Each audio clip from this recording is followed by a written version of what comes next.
Welcome to another Warcraft 3 audio commentary. Today, guys, we're going to be watching a wonderful game. This is the best of 3 series that we're going to be watching for the MKL Chinese... I want to call it the MKL League, but obviously the L is League, so it's really the MK League or the MKL. We'll call it like that. This map, what a name. I love this map's name. The map is called Demon Monkey 1.2. I don't know really why it's called Demon Monkey, but I love the name nonetheless. We've seen this map before.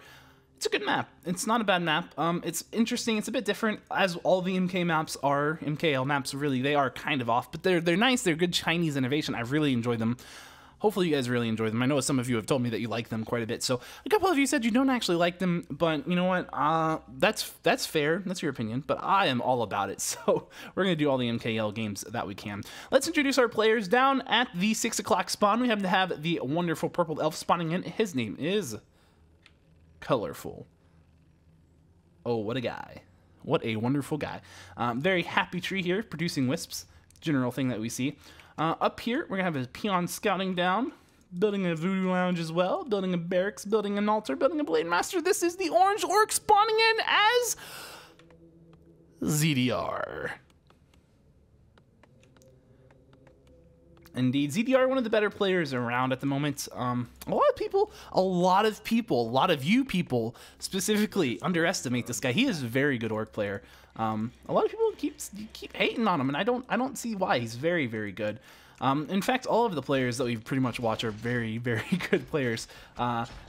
Even if they're not long-term pros, you know, I mean, we're talking skilled, high-skill players. These guys are not in these leagues because they're bad, you know. They're in. This is the top of the Chinese competition.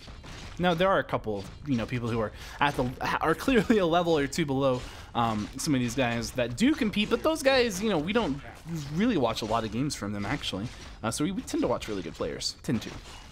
Now, obviously, every good player has their off games. Don't get me wrong. Don't get me wrong. I'm just saying, you guys should give these guys some credits. They're very good dudes, very fancy dudes. What a creep. Is this actually, it's a green camp. It's just a 1 level 4 wildkin. I kind of like that. That's kind of cool. One of those all or nothing kind of things. This Ancient of War. Ooh, yeah. Smacking the Demon Hunter. Demon Hunter now at level 2. There's going to be a peon that's scouting. He wants to see, can he get the kill on this? He probably will be able to pick it off without too much trouble. He could have ran it up into the creep camp had he desired, but he didn't really want to apparently. ZDR over here checking it out. He says, all right, we're sell our TP, pick up ourselves some healing salves.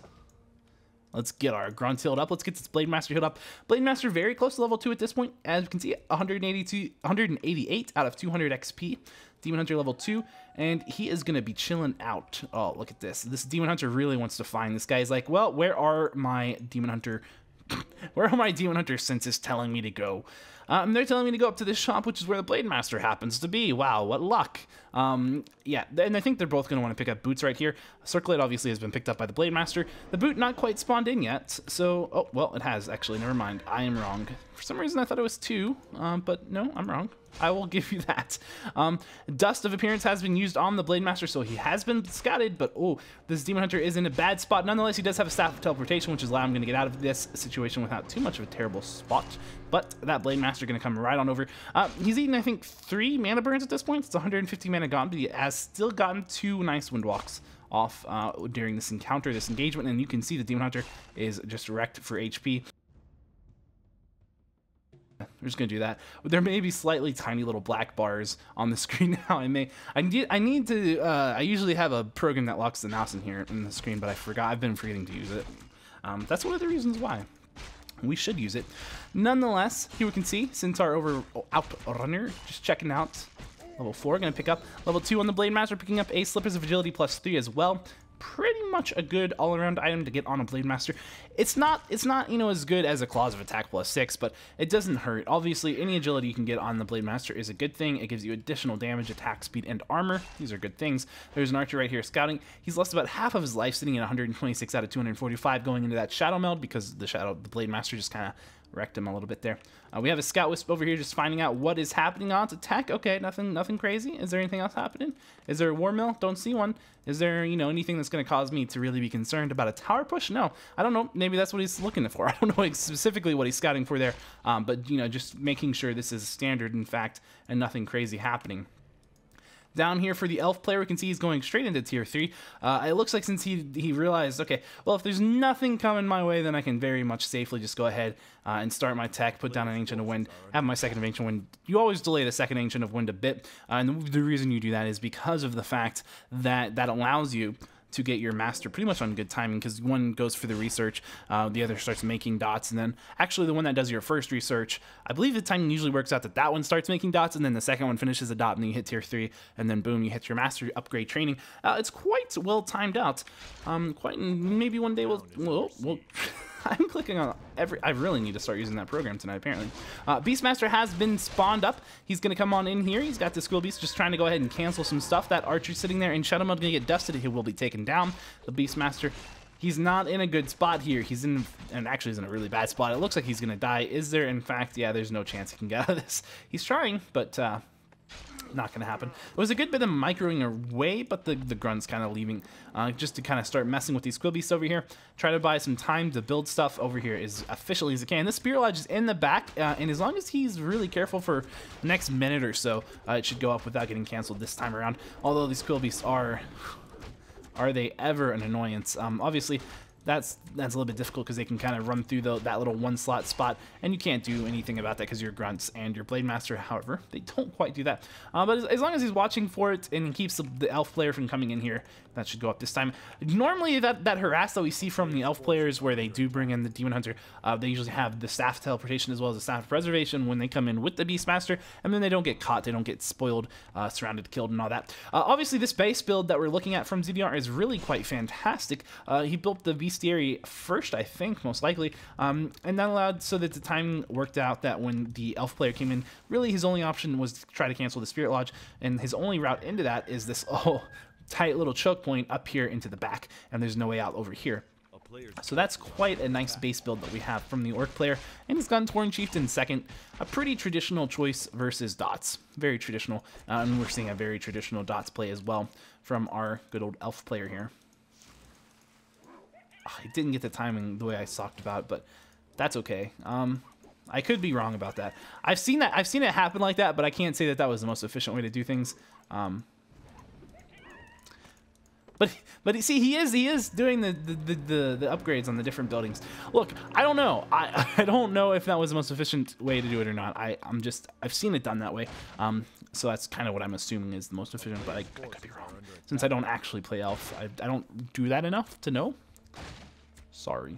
Anyway, Elven Gate going down by the elf player. No respect for his ancestry there. Obviously they worked really hard on that, but he doesn't care. He just knocks it down. There's a Blade Master chilling out. He's level 3. He's hoping to find a nice creep jack here because, oh, look, it just got knocked down. But, oh, look, the elf's not actually in there yet. Ooh, I haven't actually. Oh, no, that's not actually. Oh, whoa. We hit a button. We hit the backspace. This isn't. It looked a bit like a dragon shrine from that angle, but it's actually not. A dragon roost or whatever that lets you buy dragons. But it's not. It's just it's a nice looking throne. But it works. We have a bit of a skirmish up here. We do have a Tinker out for the third hero for the elf player. We're going to see the Demon Hunter getting ensnared, surrounded. Is he going to be able to get out of this? He potentially could with the staff teleportation, but that's not going to be the way he gets out. He's going to get staffed out by the Beastmaster using that staff preservation. We might see him forced to use a Scroll of Town portal here, which would be 350 gold he doesn't want to use, and he's trying to get back home, but he is really caught on the work side of the map here. Is he going to use the TP scroll for a level 1 hero? No, he's not. It's not a bad decision if you do, because what he did is he just gave up, not only did he give up gold to revive the hero, which is what he's going to give up anyway. It's 170 gold, 350 gold for the TP. It's not much of a difference there, but also he gave XP to both the Blade Master and the Tauren Chieftain, which is really the XP is what I think is the big deal. I know 100 XP, or level 1 hero doesn't give a lot of XP, especially split between 2 heroes, but it's still something that you can consider. It's a bit of time that you lose it not being in your army, but that's not too big of a deal because really you don't want to, you're kind of trying when you have 3 heroes to creep up. If you would like to get level 3 more than level 2 on 3 heroes, level 3 on one and level 2 on the other and level 1 on the other is a little bit better than having 3 level 2s. It just is, you know, having level 2 mana burn would be incredibly useful compared to having level 1 Hawk because you can always just buy Dust. Dust is not a big deal. That's really the same functionality as the level 1 Hawk.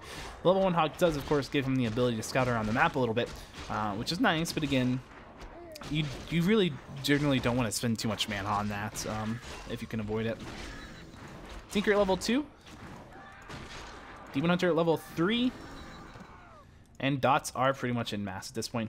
This could be a pretty good creepjack. Running those raiders up ahead first, really good idea. They're very fast units. There's no reason to not run them ahead of the army. The only thing you have to be careful is not getting cycloned, and getting an ensnare off here and there actually can really mess up the positioning of your opponent. He's brought a wisp out here, potentially because he wanted to go ahead and maybe cast some detonations, burn some mana on ideally the Tauren Chieftain as well as those Spirit Walkers if he could do it. That'd be great. Nice bit of creep camp right there. He's not really going to bother with that still. Fair enough. Keeping it's very close to his base, so it's one of those things he can always get if he ever gets trapped in his base, maybe. Depending on the situation. But he is gonna go right over here for these guys, this orc army. He says, let's see if we can't fight. And we can fight, we're ready to fight. We're gonna see a nice Tinker Factor going down, the Pocket Factory immediately getting hit by that shockwave. But soaking up some of the damage. Well, not really. But really, just taking up some of that damage. We're going to see the Potion of Lesser Invulnerability be used on the level 3 Blade Master as he's trying to deal a lot of damage straight up over to this Demon Hunter. The Demon Hunter can pop his own Potion of Lesser Invulnerability. Here we can see keeping that Blade Master in the air while he's not invulnerable is a good priority, as well as getting the Tauren Chieftain in the air. He does have a Potion of Greater Mana, so he's out of mana right now, but as soon as he pops out, he could pop that if he wanted to pop off another Shockwave. But he's not necessarily interested in that, and it probably isn't a bad idea, but he's probably going to end up doing it at some point here if he can. But the way he's staying in the air, it's almost not going to be worth popping that Potion of Greater Mana just yet. Although he is losing this fight, and if he's going to be running away, then he definitely obviously doesn't want to use it. He's done a really good job with microing these low HP units in the back. I mean, look at that. 3 HP on that grunt, 75 on that one, and 162 on this raider. But both of those grunts will go down as the elf player TP's out of that fight. And so kind of a devastating fight for the orc player. The elf player didn't lose a whole lot of resources in that fight. I think the main thing that he lost is going to be Moonwell Juice, but that's not a huge deal. In fact, we can see the elf player saying, well, all right, I'm good to just start creeping again, and I'm going to go for a pretty intense orange creep here with this Razormane Chieftain. Just go ahead, block it. It's good if you don't surround it, but in fact, it didn't matter in that case. But if you block it, then they'll kind of walk around. You can continue blocking them, and they won't be attacking when they're trying to walk back. And if you block them, you can just do a lot of damage to them. Usually outright kill them without them really attacking you for about half of their life bar, which is good. Whereas if you surround them, they'll kind of stutter for a bit when it's time for them to leash back to their gold place, or to their creep placement. After they stutter, they'll just go back to fighting. So blocking is always good. Obviously, ZDR has gotten an expansion at this point, and it is pretty much up and running. He is doing just fine for economy. Voodoo Lounge over here, still at tier 2, pumping out more of these Raiders and Spirit Walkers. He's at 46 out of 70 supply. Level 3 on the Tauren Chieftain, still has that Potion of Greater Mana, has a Scroll of Healing, Speed Scroll, and 2 salves. 2 happen to have a Sentry Ward on the Blade Master, who just picked up level 4, as well as a Scroll of Healing, a Circlet, Slippers of Agility, and Boots of Speed. Adept training on the Spirit Walkers as well as Raiders here. This Raider very low on life at 60, but he's going to get healing salved up. And that'll take him up to about 406 plus whatever his natural regeneration is. So maybe 450 life by the time that thing wears off. Demon Hunter sitting at level 3. He's got a Circlet, an Orb of Venom, Potion of Healing, Staff of Teleportation, and Boots of Speed. The Beastmaster sitting with a Potion of Healing, a Scroll of TP, 2 Wands of Illusion, a Scroll of Healing, and a Potion of Lesser Invulnerability. And the Tinker sitting at just 1 XP under level 3, which he will certainly be able to get fairly soon. But can he get before he starts this fight? I don't know, but he only has the Staff of Preservation on him right now. Now, the Blade Master did just run over there. He probably wanted to pick up some kind of an item. I don't think he was able to. I don't think so. But fair enough. We're going to see this fight go underway. Going to immediately start on the Demon Hunter. Killing the Demon Hunter first is a good thing to do if you can do it. Focusing on the elf heroes is not bad. Of course, we're going to see a nice shockwave onto these here druids, forcing a Scroll of Healing already from the elf player, and that's only 1 shockwave down, while this Tauren Chieftain still has quite a bit of mana. Going to take a bit of a burn from the Fairy Dragon, but he's not doing too bad on life or mana, and he still has that Potion of Greater Mana. He just wants to run away just a little bit here, maybe wait for natural regeneration. Not going to happen. Tanked a mana burn, so now he's in a pretty good spot. Going to go ahead and immediately pop that wonderful Potion of Mana as he gets disenchanted out of that Cyclone, and right back into the air he goes. We're going to see this just, I mean, some really nice cyclones. Really keeping those guys in the air. Keeping the heroes in the air is always fantastic to do if you're the elf player. It kind of lets you do a lot more damage to the orc player's army without having to worry about too much damage coming out of it. Because, again, the majority of the damage comes out of the Blade Master, secondly, by the Tauren Chieftain's shockwaves. But the shockwaves are almost ended. He's going to have about one more shockwave, depending on whether or not he gets mana burn coming out of this cyclone. We'll see if he does. I don't think he is. So I think he's got one more shockwave in him before he actually... There he goes. It was 100 mana, so just barely, kind of touch and go there. Kind of just dependent on when the mana burn hit, and it didn't hit in time. So now we're going to see the rest of this fight kind of play out. The orc player has done really, really well. He's, again, just microing like you would not believe, just microing really beautifully. The Demon Hunter is going to die, actually. So... RIP. These dots, though, they're still, you know, they're coming back in. They're being reinforced, and even the orc army is very, very low on life. You know, it's been microed incredibly well, but he doesn't have any more scrolls of healing. He doesn't really have any way to heal these guys right now in this fight, and so he's not going to be able to keep these guys up. He needs to get these raiders out of here. I mean, just playing it so close, and oh, that one raider dying at 7 life to one last volley from a Druid of the Town. And we do happen to have a Spirit Walker just kind of chilling out in corporal form, or rather ethereal form. Not going to go into corporal form. And there you go. He's playing really close. Just saying screw it. Going to get that one more ensnare. Force the elf player to stay here. He doesn't have his Demon Hunter. He wants to keep fighting as long as that Demon Hunter is not here, even though he's got a lot of low HP units. But the Demon Hunter has come back clearly from the tavern. And we're going to see that Tauren Chieftain having this just pop a town portal just to get out of there. We're going to see him try to take the Demon Hunter down. He's got just a couple of smacks in, but not enough because the Demon Hunter ran away. Even though he did get ensnared, obviously the Blade Master had to catch up, which is not easy because this guy does have Boots of Speed. And also, this is his expansion. I didn't realize that the elf has done a significant amount of damage to it already. I don't actually know what was hitting this. It almost looks like a sapper ran into it or two. It actually looks a lot like 2 sappers ran into it, but I don't know. I don't really know where that would have been from, so I'm not really sure what happened to this, but fair enough, it happened. And the elf player, that actually explains partially, and actually I like that he TP'd, but he did actually get ensnared, and the ensnare still hit. Totally irrelevant, doesn't really matter if you're ensnared while you're TP'd, but there you go. Kind of cool. And the Fairy Dragon chilling out, just going into Fairy mode just to delay this a little bit, because it's obviously going to take quite a few hits to do this. Not really a big deal, though. Maybe even... Well, fair enough. You know, just delay the orc as much as you can. Why not?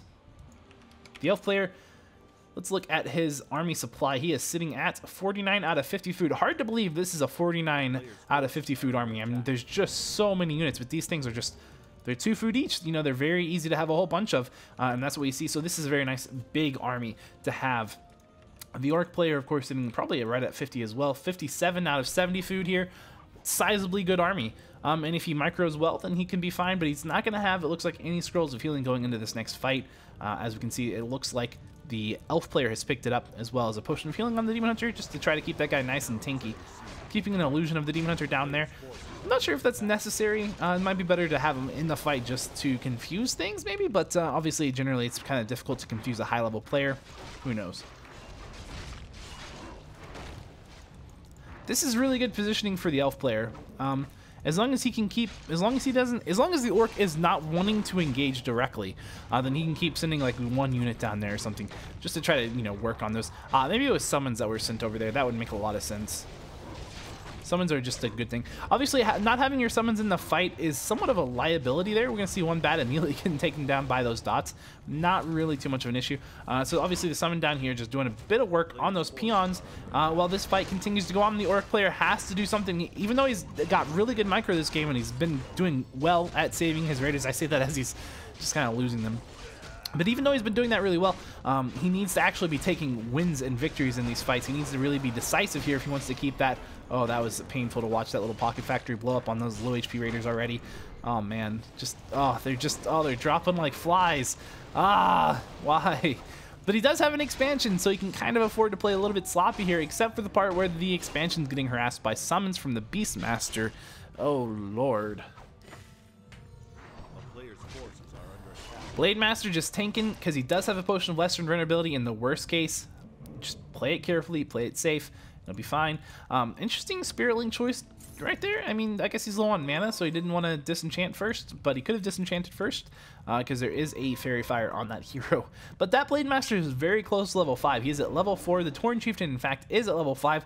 So the one thing that's been really good for the Orc going into all of these little skirmishes so far is definitely the hero experience, which is good for the elves, but I think it's a little bit better for the Orc player, as he can kind of just turn these fights around if he can get 5/5, which he's generally going to do faster than we're going to see any level 5s from the elf player, because he's got 3 heroes. Even though he does have 2 respectable level 4 heroes right now, there's absolutely no denying that. But a level 5 Blade Master can just shred through dots very quickly, just as a level 5 Tauren Chieftain can, with some very nice level 3 shockwaves. That one was not a particularly great shockwave.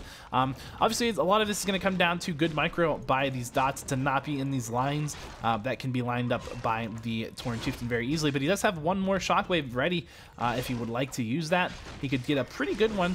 Actually, if he stands right about here, nice. It's very good, hitting 5 and killing 1. Not bad at all, but the poor Orc player's army just getting battered so badly. And again, nothing he can do to really save this expansion, though he does have quite a few resources. He's sitting at 1,000 gold and just about 400 wood. So that's not bad at 46 food, even though he is going to lose that expansion. But the main gold mines are about to run out, so does he have enough gold banked up to make something that can actually defend things? I don't know. But the elf player is sitting at a much lower bank at 300 gold, and of course 1,600 wood, because why not? Why not 1,600 wood? It's always a good question to ask yourself. Now, the problem is that the Orc doesn't have any reliable way to regenerate his life of his units short of buying healing salves, and because he's had so many low HP units so much throughout the game, he probably doesn't have really any more in the bank. He's probably waiting on the cooldown here. There's not really any shops. He's had to come down here all the way to pick up 2 of those scrolls of healing. He really needs those, and those can actually turn these fights around, especially if he keeps microing correctly, where he has these very, very low HP units. Gets a bunch of very low HP units, and they don't have to be super low. To get the most out of one of these things, if all of your units around you only have taken 150 points of damage, then you just got the most out of that scroll that you could ever get. So it may look like, oh, everyone needs to be red HP, but not everyone needs to be red HP. Everyone just needs to have taken 150 points of damage. And if you want to see just about how much that is, this much HP bar on this HP bar right here, as you can see, that's about 100 points of damage. So it doesn't need to be a very significant dent in your health. You just need to make sure that between the 2 scrolls of healing, you get 300 HP back on all your units, and you'll be doing really well. So the Orc can definitely make that happen. And also, he looks like he's going to be able to pick this Tree of Eternity off if he wants to, which is not good because the Elf player is busy down here creeping. So he's probably not going to go to defend that. He does have a Scroll of Town Portal he could use, but it's not going to be nowhere near enough time. He doesn't have time to save this thing, so it's going to go down. 2 minutes now on the clock before the Elf player gets revealed. I don't think that's really going to become an issue or any kind of crazy factor in this game, but can the Orc player get the micro he needs? There's a pretty nice lineup on the dots. That was a terrible shockwave, but he just went ahead and used it because obviously the Demon Hunter is right here. He wants to do as much damage to this guy. He wants to force him out of the fight if he can, and he's not going to pop this town portal, which is odd. He's got units. He could have done it. He's got buildings that I believe he would have been able to TP to, no problem. I don't know. Maybe he didn't. Maybe, I don't know. He knows he could have TP'd. Maybe, I don't know. I really don't know what to tell you about that. That was odd. But the elf just lost the fight. That is one thing that is pretty clear. This fight is not going well for the elf player in the slightest. I don't really know. Both of the scrolls of healing have been used, by the way, by the Orc player, so he got good use out of them. But I was a little dumbfounded to really speak. I don't know what happened. I don't know. Level 6 on the Tauren Chieftain. He's gonna kill him. Why? Why is he gonna kill him? Good question. You may be wondering that. I got a good answer. You probably think he's trolling. He's not trolling. Oh, he's trolling a tiny bit, but not really. If you kill the Tauren Chieftain when he has Reincarnate, he comes back to full mana and full life, so that's actually not a bad thing to do. He may not outright kill him. He might not. You don't actually need to outright kill him in this position, I'll be honest. You just want to bring him, think with him being low, and then, you know, you can burn some damage from them. But he's not going to bother with that. He's just going to say, screw it. We're gonna straight out Reincarnate. When we're going to come up, and then we're going to start shockwaving like crazy. And that's what we're about to see. A little bit crazy to just straight up kill yourself that way, but there is some merit to it. You know, 3 shockwaves. will kill the Moonwells, pretty much. Which, fair enough. I mean, he's doing well. He's doing quite well. As long as he doesn't lose anything here. So he's got his army. His army is very small, actually. Maybe killing this Tauren Chieftain wasn't the best decision here. I'm gonna be honest. He's really wanting to kill this Altar of Elders, but I don't know if he can. In fact, he's gonna have to run away. He's gonna run back in. He doesn't care. Okay, well, this is actually a lot closer than I thought it was. Level 6 being picked up by the Blade Master at this point. Don't lose these units. No, micro them. You don't need the damage. No, stop it. Oh, God, just get out of there. Oh, what are you doing? What are you doing? Oh, what you doing? Oh, what you doing? Oh, that was a decision right there. I don't know that I agree with that decision in the least bit. I mean, you killed the rest of the dots. That's good, but well, nonetheless, he's got quite a bit of gold, just probably banked up from all that, so he can come up here and get some healing salves, regenerate. You could have a couple more units if he wanted to, but he doesn't apparently want to. So that's fine. That's fine. That is a-okay. Making sloppy trades, and there you go, healing salve. So now he's just gonna heal up, and that's gonna be fine for him. Actually, he's in a decent spot. He's in a pretty good spot, because obviously all he has to deal with now is a Demon Hunter who's level 4. And a Tinker who's level 5. The Tinker going to try to creep this with just a Pocket Factory. Let's watch. He's going to get some of it. He's definitely going to kill some of it. I mean, he's not going to kill, I don't think, the big guy. Not anytime. Maybe. Maybe he could. I don't know. It seems very unlikely, but he did get the little dudes. So that's fair.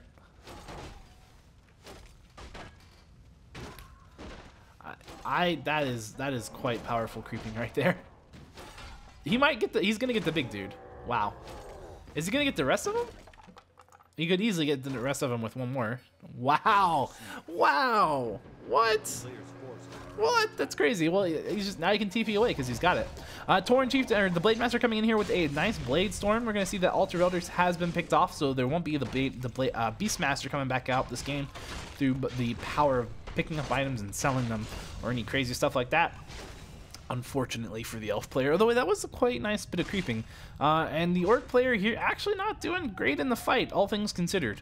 All things considered, he did the objective that he wanted, which was kill the Altar of Elders, but now he's being chased by 2 heroes that he he apparently is going to have a little bit of a tough time killing here. The Whisper coming in. The Pocket Factor has laid down. He can't really deal with this. Is he going to lose this game? He can't lose this game. He's got level 6 Tauren Chieftain. If he loses this game, I'm going to lose my shit. Don't lose your Blade Master. Don't lose your Blade Master. What are you doing? Why would you do that? Why would you do that? What are you doing? Oh, he's so crazy. All right, he's bought the healing salve. He's getting out of there. He's gonna get out. Don't you stop that. Don't you take a smack from that. No, don't let the Tinker hit you. Don't. No. Good job. Pocket Factory goes down. No big deal. No big deal. The Tauren Chieftain could have reincarnate up at this point. I don't know if he does, but he could.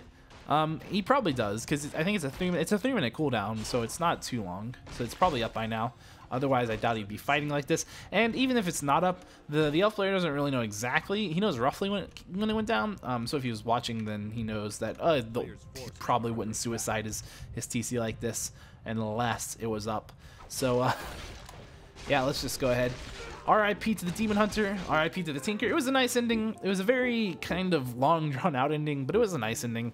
It could have been very interesting depending on how that actually played out. But that was game number 1. If you're on YouTube, game number 2 will be live here in just a couple of seconds. If you're on twitch.tv, we're going to go into a quick little break where we go into game number 2. So just hold your horses, hold on to the edge of your seats, grab yourself some popcorn, get a drink, and we'll be right back.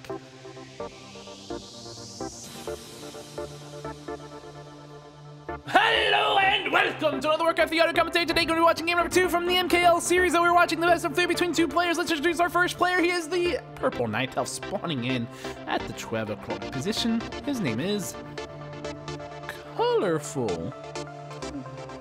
Great player. Good elf. His opponent spawning... Oh, did I say 6? I meant 12. His opponent spawning in as the orange orc down at the 12 o'clock position. It is ZDR.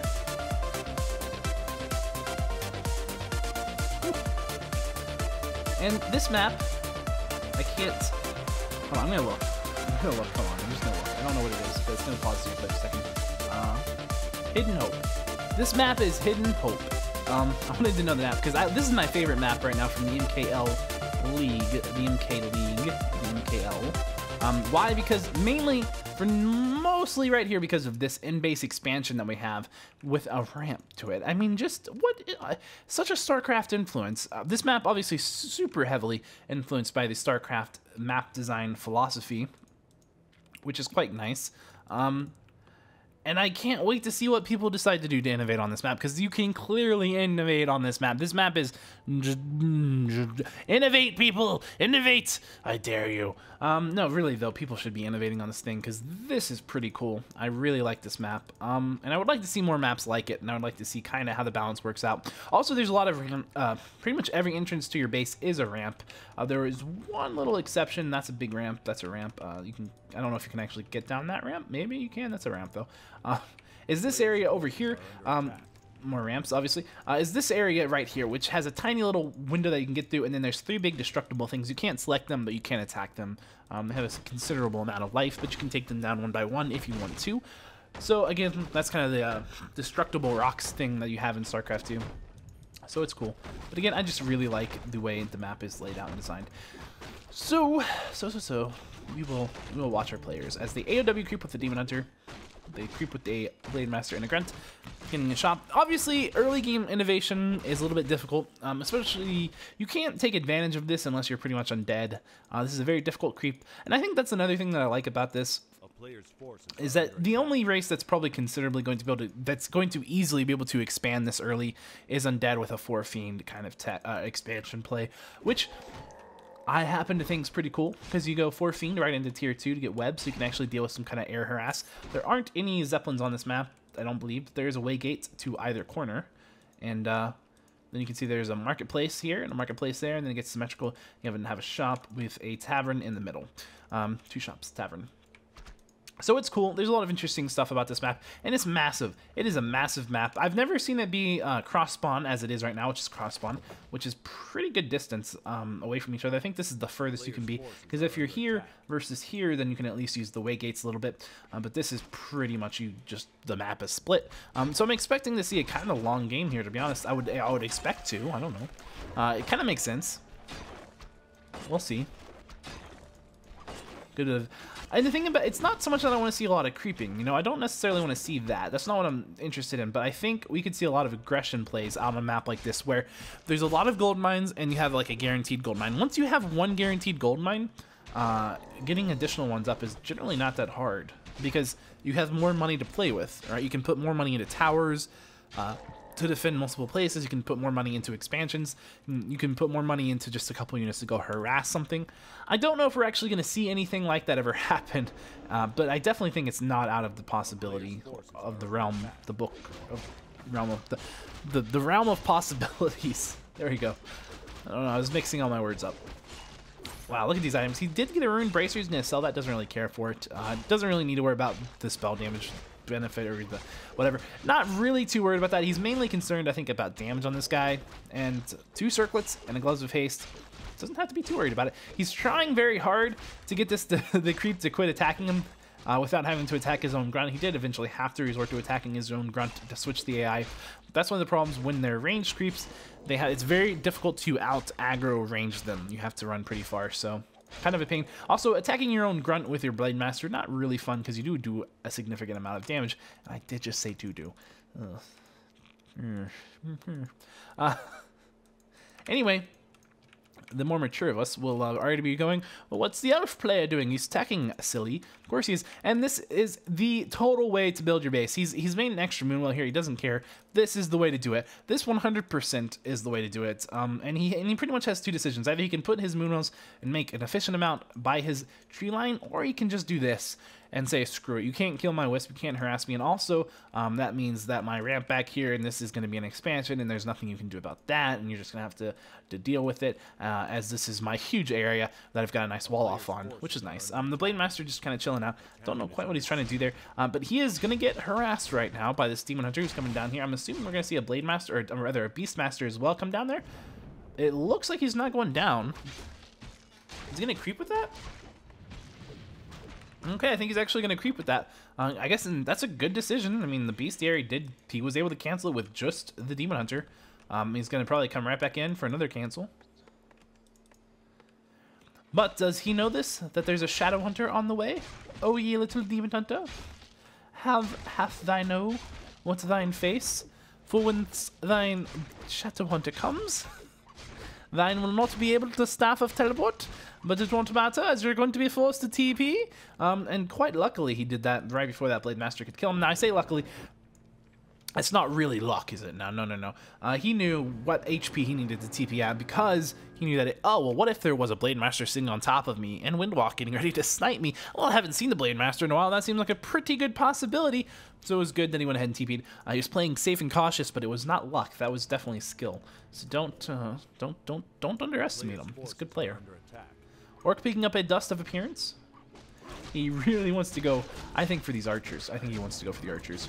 Obviously, if you can get a steal on the creep, that's even better. And then the archers. Here. He's already hexed an archer, and he's gone for the steal. I think he actually got it. No, maybe not. Maybe he didn't. I don't know. The Shadow Hunter didn't get any XP. Look, it looked like he got it, but he may not have. The Blade Master can be able to take one of those archers down. We do still have another archer's gone down while it was in Hex, and one more Hexed archer going to go down as well. The Beast Master now Hexed. As we can see, the Shadow Hunter taking a good bit of damage. He's trying to micro him, getting blocked a little bit by the Beast Master right there. Going to speed scroll away as he tries to live at 70 HP. He does have a speed scroll on this guy, and he's going to use nice speed scroll grunts just to make sure that Demon Hunter is not going to be canceling that healing salve anytime soon, which is good play coming out of the Orc player, Mr. ZDR. But this is ZDR's side of the map. This is ZDR's base. You know, he's at ZDR's shop. You're not going to kill this guy. Again, he's not really trying to kill him here. He just wants to cancel the salve. He wants to waste a bit of gold. That's all he's trying to do there. Delay the time before this thing gets healed up. That's it. And in fact, he's going to suicide a Quill Beast for that, which is fine. It's not the worst thing ever. It's not the best thing ever, but it's not the worst thing ever. The Blade Master was able to get in here. I don't know how that happened, but I'm going to take a guess that he item jumped in, because you can drop an item and then you can go into Windwalk. If you drop the item inside a building, go into Windwalk, and then you smack the building, then you move and that pops you out. It's a little trick. It's cute. It's cool. But now I will say this. It wasn't a very smart decision. He's been forced to pop a Potion of Greater Healing. He has no way out of this situation. He's not going to get enough mana for a Windwalk. Even if he did, he's Fairy Fired, which means he's going to be revealed while he's invisible. He can't get out. He probably should not have popped that potion. Probably shouldn't have. It seems a bit like a waste. He's done it just to buy time. And he's going to pull the creeps into this camp, into this army. Not really doing a whole lot. We're going to see him just get... It's 2 Frost Novas that he's tanked. He's actually made this probably a little bit easier for him to creep out, should he decide to creep it out right now. Because he's gonna... I mean, that's the last Frost Nova. And Frost Armor is not that bad, because most of his stuff here is ranged. Although this is actually kind of a problem, but that's not too big of a deal. I mean, and the Demon Hunter was going to be slowed anyway, so... I mean, really, he kind of made this creep easier. I don't know that he thought that out very well. I guess he just thought, you know, come in, find out what he can do, and then I don't think he thought about leaving. But it's not a bad thing. Red Drake Egg has been picked up, which means he can summon the Red Drake. Obviously, it's the level 6 version with the dude with the chaos damage, with the fiery... Actually, I think it's piercing damage on this one. We'll look and see, but I think it's piercing. But it could be chaos. Who knows? Anyways, this has been crept out. Now he's going to go ahead and put down his Tree of Expansion, his Tree of Life. And the Orc player went ahead and creeped out this gold mine, and he's got the Great Hall. Now, this is the second time we've seen an Orc player on this map. It may have even been ZDR the first time. I don't know. Who has decided that they want to put their expansion, their first expansion, outside of their base. And I don't think that's a bad idea. I don't think it is. Is it the best idea? No, but it's not a bad idea, because... I mean, it's a normal expansion, and you normally can get an expansion up in certain situations, and this seems like a reasonable one. If your opponent's going for an expansion, you go for an expansion at the same time. it's significantly far away from your opponent's base, you can take that, and there's nothing wrong with it at all. And if in the case that you do end up losing it, you're going to be able to put up another expansion over here, no problem, at some point, because you have a boosted gold economy. So even if you do lose it, it's almost certainly going to pay for itself. So it's really not a bad idea, and I do like that as a play. Obviously, I think that's not going to apply to every race. Obviously, Undead's not going to quite want to be taking the out-of-base expansion on this map, but I'll be honest, we haven't really been seeing a lot of Undeads play on this map. In fact, we've only seen one Undead play on this map, and it was pretty nasty. It didn't last very long. And he did take the expansion, but the expansion didn't really matter, although the item he got from the camp did. It was a nice game-ending red Drake egg. Now, I wouldn't be surprised if these other players always veto this map, that when they're playing Undead, so maybe that's why. But I don't know, we'll see. Maybe we'll get to see some Undead. I would like to see some Undead on this map. I would like to. More fights going to be going on at this point. We're going to see. This is a nice choke point that the Elf would be very happy to take. The Orc does not want to take this fight. He's going to get a grunt surrounded here just a little bit. Probably going to lose it. Oh, it's going to get healing waves. It might actually live. Well, that was unexpected, if it does. No? Oh, it's so low, but it's... Ooh, ooh. Fancy. Fancy plays. Raider in the air. Raider in the air like you just don't care. That's almost certainly going to get killed. Fair enough. He's going to go for the shop. Kill the shop. Then you can shop till you drop. Or something. Picking up a clarity potion on the Blade Master, which is an interesting choice. Not bad to have that, because you can pass it over to your Shadowhunter. Now, he does not have the shockwave in this. Now, that's not a bad thing.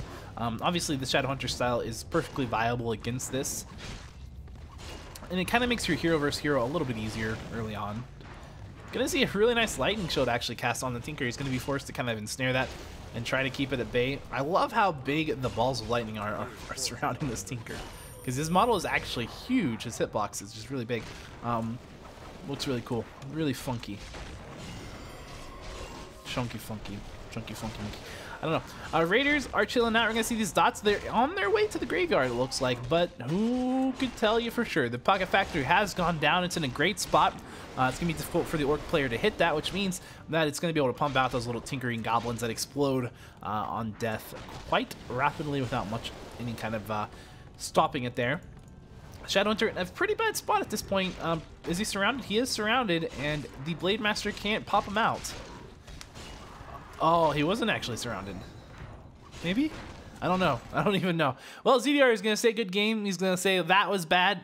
Lost my Shadowhunter. You were outside my base and things were not looking well. So good game, sir. You've played well. Let's go to game number 3. That was game number 2 for NKL. Best of 3 between these two players. If you're on YouTube, we'll be watching it, and it'll be coming right up next. And if you're on twitch.tv, we're going to take a quick little break, and we'll come right back with game number 3. So thanks for watching.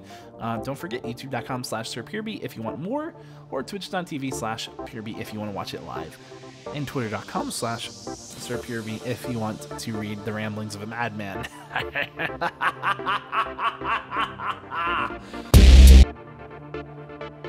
We'll be back in a moment. Hello and welcome to another Warcraft the audio commentator. Today we're going to be watching game number 3 for the best of 3 for the MKL. That we'll be watching, yes, between our players. Let's introduce them. The map is Nomad Isles 1.2 or 1.3. I can't remember exactly the version number for this, but let's introduce our players. They're the real stars of this game. It is the Purple Knight Elf spawning in at the 6 o'clock position. His name is ColorFul. And his opponent, spawning in at the 10 o'clock position, is the Orange Orc. His name is ZDR.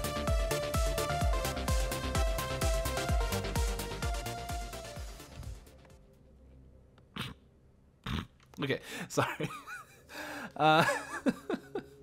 Anyway, actually, I think the real stars of this map, of this game, it's not the players. The unsung heroes are the rabbits. Oh, look at that little cute rabbit. Oh my, look at how it cleans its whiskers. Oh God. Oh, that's so cute and adorable. Oh God, we can't watch any more of it or we're gonna explode. Shop going down for the Orc player. Blade Master on the way out. Barracks coming up. We got, let's see, a Demon Hunter on the way out as well. Ancient of War creeping going to happen. It's going to happen. He's going to have some... Oh, God, look at the paw. Oh, God, the little puppy. Oh, the little puppy. Oh, God. Ah, these maps just kill me. I love them. I love these maps. I love them. Oh, God, there's 2 of them. Oh, God, there's 2 of the little bunnies. Ah. Oh, God, look at them. I'm gonna stop doing that now. I'm going to stop doing that now.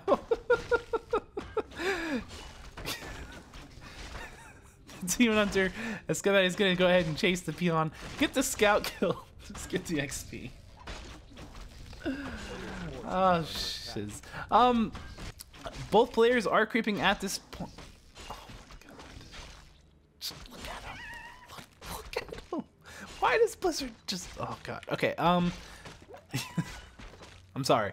I'm losing my mind here. We're gonna have a nice scout wisp chilling around. What's he doing? He's looking for stuff. He's looking for information. He's a spy of the Elf Nation. And what does the Elf Nation want? They want intelligence. On whom? On the Orc player. And what will they do with it? Who knows? They're gonna dot anyway. They're gonna go for the Druids of the Talon regardless. The only chance of adaptation is if the Orc player was doing something absolutely crazy, like some war mill going down, an extra barracks or an extra burrow or something, and then the elf player might say, "Oh dear, geez, that's not good. Maybe I should make some units at tier 1." I don't know. I'm not really sure, but the Demon Hunter, he's close to level 2. He hasn't quite picked it up, but he's run in just to do a little bit of harassment. He knows that he has a little bit of time, but he's going to go ahead and steal some XP from these creeps right here that are pretty much considered the Orc's creeps, but the Orc doesn't care because he's on the map. He's on the map, he's looking for this. This is actually a green camp. You wouldn't believe it. It's not easy to creep as most green camps are. It's pretty much an orange camp. But there's not enough XP from the camp to be considered orange, so the game says it's green. So don't think those greens mean easy. They do not mean easy. They just mean low XP. Low XP. And the orcs are doing really good here, actually. Obviously, great micro with the healing salves while he kills and micros these grunts and such things, so that he's not, getting attacked while he salves up, which is wonderful. But meanwhile, this elf player not really getting a lot done over here. Not a lot at all. This thing, you have to be careful at this shop because this thing does not sleep, and if she wakes up, well, she is a very vile temptress, and she will kill you. So you gotta be really careful. That's okay. You have plenty of range to run in. Also, it's still not time to get the bestiary down, but the Demon Hunter doesn't care. He's going to run in, take a bunch of damage. He's going to try to cancel a burrow, see what he can do. Harass is the name of his game, and his goal is to do it well. This burrow is way in the back. Obviously, he was trying to not have it canceled by the Demon Hunter. That's obviously what the Demon Hunter is trying to do here. You can see that dynamic now. But it's not. He still did it. He still did it. He doesn't care. 3 grunts now to deal with, to contend with here. Obviously, if you put the bestiary here, you get the Spirit Lodge back here, and you have the same kind of base build that we saw in the first game. We can already see how very effective it is. Even without that, Demon Hunter is going to be forced to use a Staff of Teleportation back to his main base, going to heal up with one of those Moonwells, and you can see a shop is going down. He is at tier 2, and is he going to make some stuff? Who knows what he's going to do? I don't know what he's going to do, but he has picked up the Beastmaster with this archer in the middle of the map, and he's probably going to want to come over here and do some kind of crazy harass, but the Orc player is still not at tier 2 yet, still not at the point where he wants to start putting up these buildings. So he's going to have to deal with this Quillbeast harass, which is just quite unfortunate. He's going to put the Bestiary back here. He's not going to go for the block, so I guess he wants to have this open. I don't know. That's fair. You can use units to block it. That works. Although that's not really blocking it anymore. It was blocked like, oh well.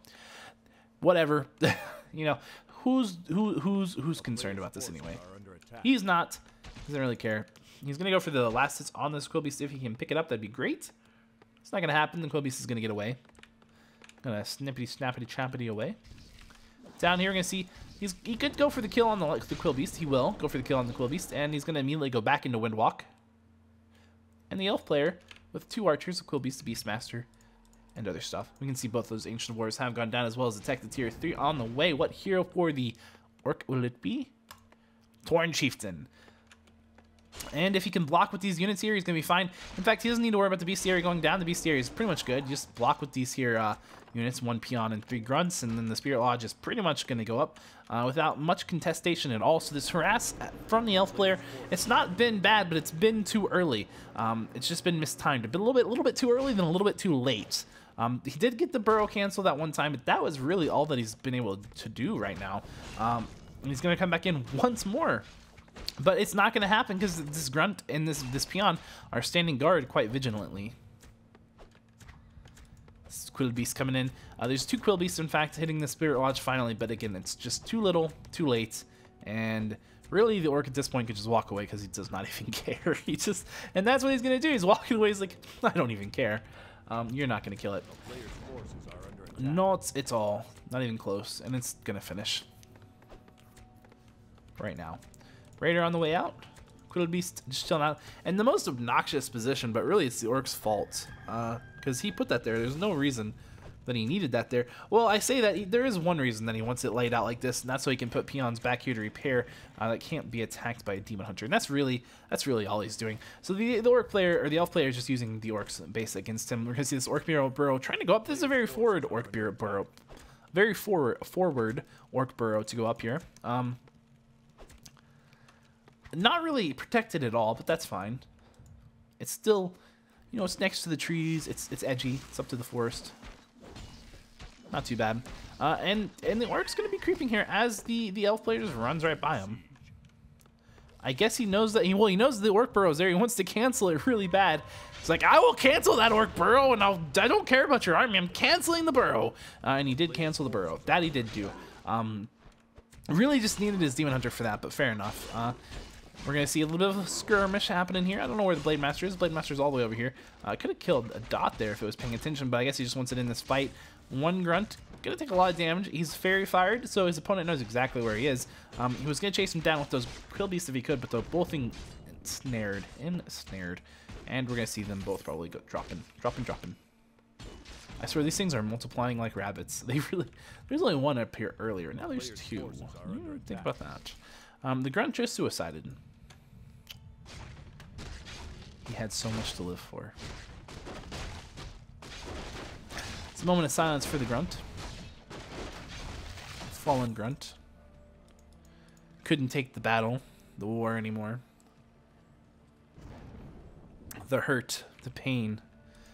Watched his best friend Dave get mauled by a turtle. It's a rough life if you're an orc. It's a rough life. Anyway, elf is creeping. Orc is kind of moving across the map here. Could go for this. This looks menacing right here. This is not a particularly difficult creep. It's a lot of XP too, but it is a menacing looking creep. Not something for the lighthearted.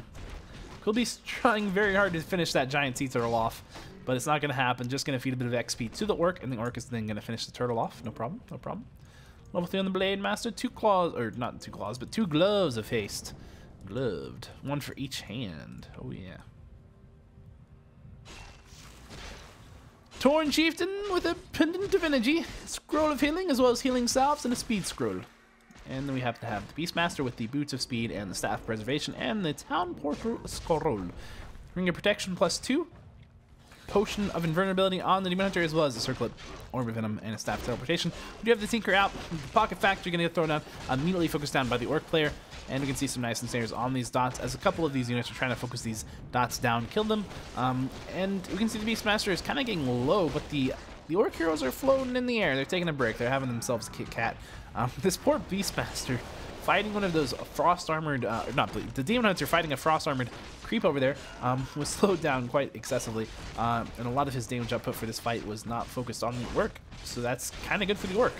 I'm going to see one of those units there, Tinker getting staffed out at the Beastmaster, also very low, so he's going to TP out, and the orc very clearly overwhelmingly won this fight, and the peons, they're pretty good. Force Troll Berserker also out, and in force for the orc. Interesting decision. He bought the mercenary. Why not?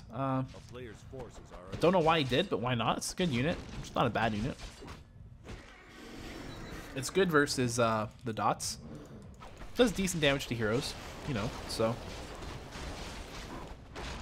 Beastmaster immediately running into a very aggressive spot at very low life. He did have a potion of invulnerability pass, presumably from the Demon Hunter, and he popped that pretty early on. He doesn't really have a way out unless he passes that staff, but the staff's on cooldown anyway, so it doesn't really matter at this point. So he's probably just going to straight up lose the Beastmaster, unless the Demon Hunter has to have a staff or something here, or the Demon Hunter does not. So Beastmaster, you're going to be in a little bit of trouble here, I think. No, maybe he can get out? No, he's dead. That's unfortunate, but it looked like it was coming. He could have taken steps to run away while he was invulnerable, but he did not. And so there you go. The ORC player, once again, just showing that he has really good micro here, and even though he has really good micro, that he just does not care. Not in the least bit. This Raider has 2 life. It had no reason to live. 8 HP on this Tinker. It has no reason to live.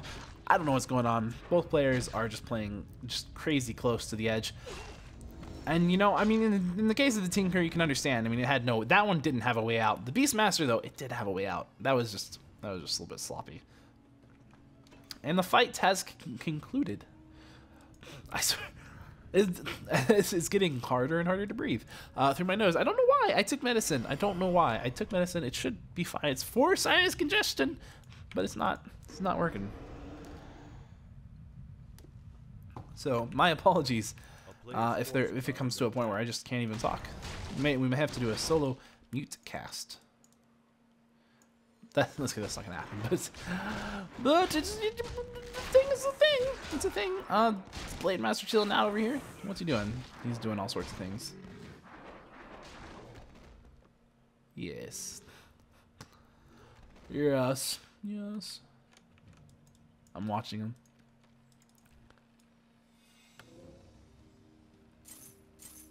My eyes are so wide.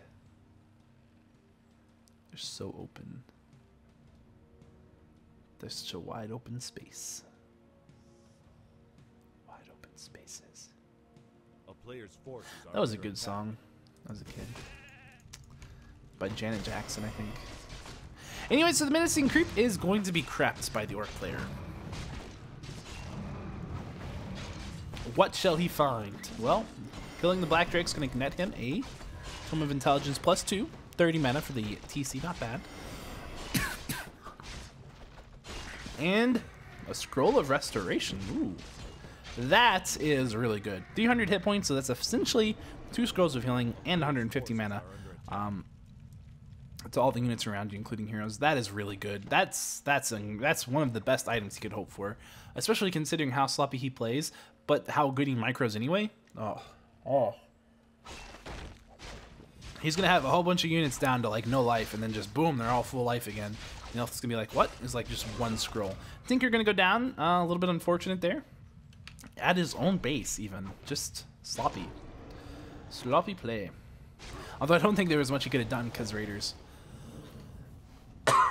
are very, very good at screwing you over, being slightly out of position, even a little bit, even if you don't know that you're out of position, even if you have no way to know you're out of position, when the ORC just kind of runs in with Endurance Aura very quickly and does that.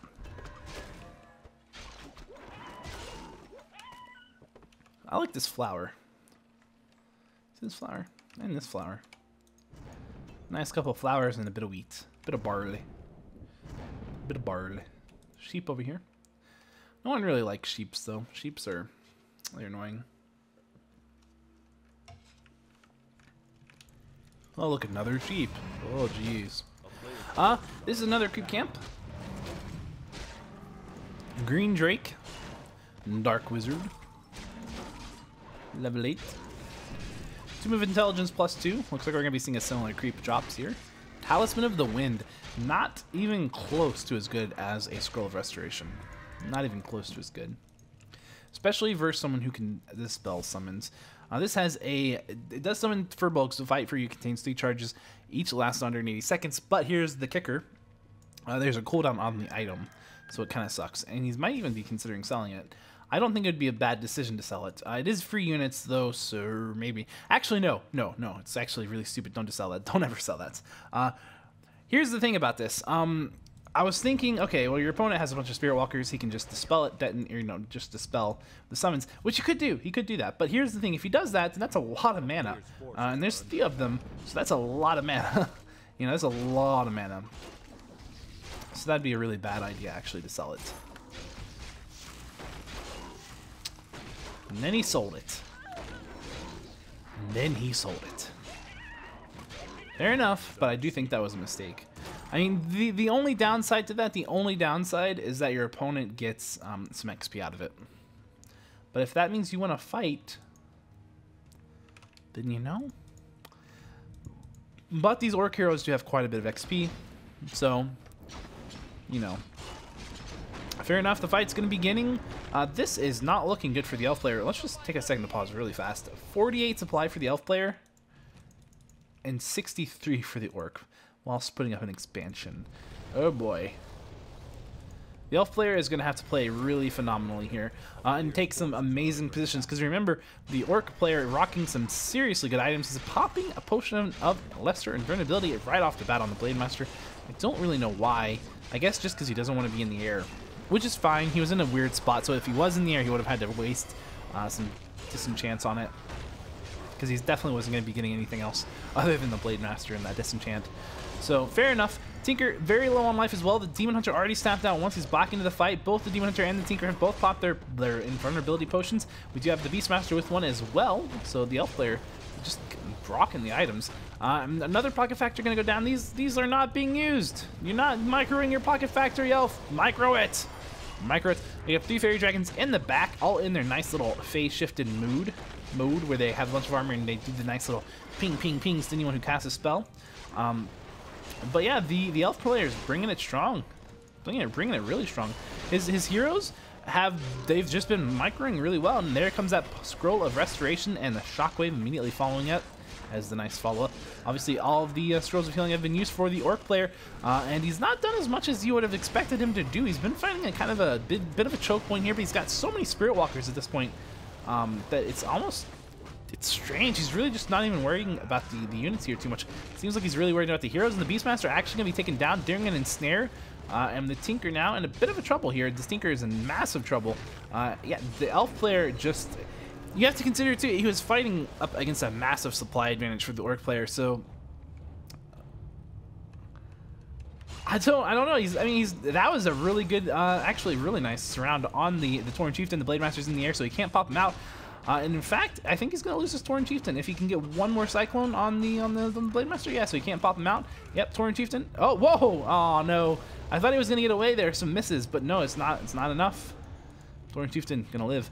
And then we're going to see this Raider kind of getting surrounded and picked off as well. The Orc player didn't do too bad. Now, the problem is the Elf player lost 2 of his heroes. That's really, really bad for him. But the Orc player lost a hero too, so it's not bad. It's not the worst. The Raider going to go down. Spirit Walker going to go down. Another Spirit Walker going to go down. Fairy Dragon. Oh, fighting. But the Fairy Dragon's dealing with these Forced Troll Berserkers quite poorly. That might be why he's picked those up, actually, just to deal with the Fairy Dragons. Because he wanted to maybe make a big Spirit Walker army, possibly. Who knows? But the Beastmaster. Oh, the Beastmaster's going to... Oh, can he get away? Oh, at 34 life. Oh, what a scary cyclone that must have been for him. And just losing the majority of his army. The Orc definitely lost this fight. I mean, even though the Elf lost both of those heroes, and that's bad, the Orc lost everything, including a hero. And that's worse. That's definitely worse. Oh, no, don't. You chased too far, Demon Hunter. What are you doing? You chased too far. He did chase too far there. That was a little bit, over an extension. Just a little bit of an overextension. I probably would have done the same thing. I'll be honest. It didn't even cross my mind that he was overextending until I saw all those Orc units running out. I was like, ooh, oh boy. Well, at this point, I don't even know who won the fight. I would say probably the Orc did, but mainly because he's got an expansion up. He got an expansion up. You know, he traded out all that stuff, but he did it to trade up an expansion, which is pretty good. And both players sitting at pretty much the same supply here. Demon Hunter is... Ooh, he's going to at least pop the Potion of Lesser Invulnerability that he was able to buy from the shop.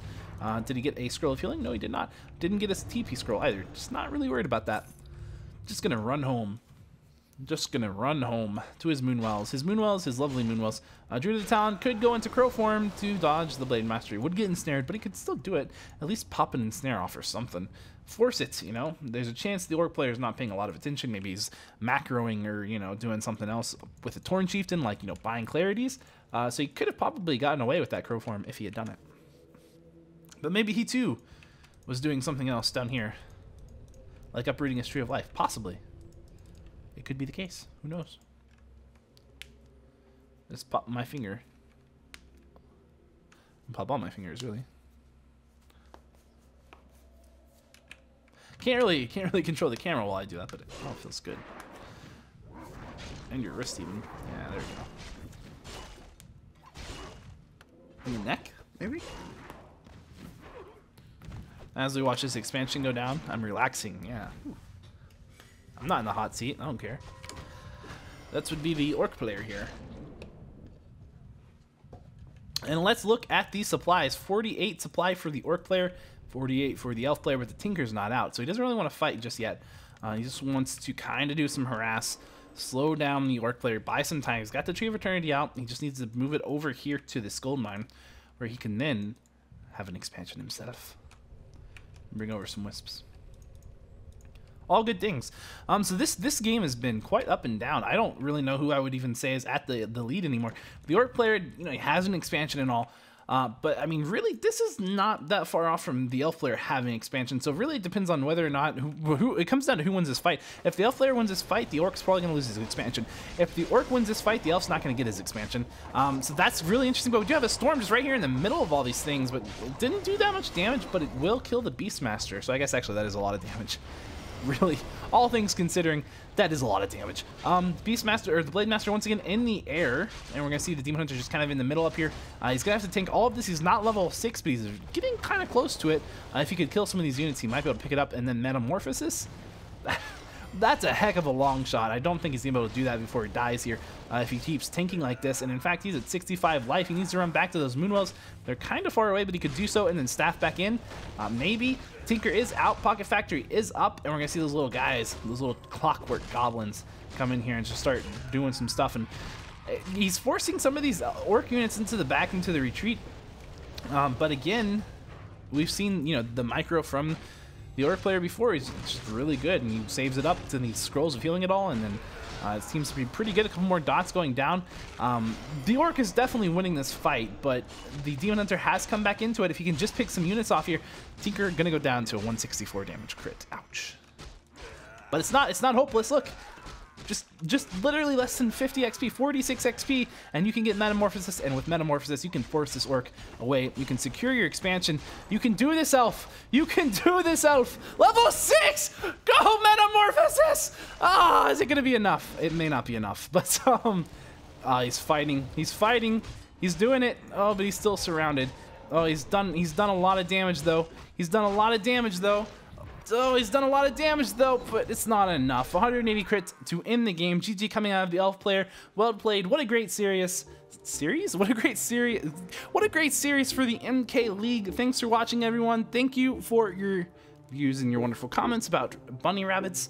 Also, your puppy icons, which I adored. If you're on youtube.com, thanks for watching, thanks for subscribing. If you're on Twitch, thanks for following, thanks for watching. Everyone, thanks for watching.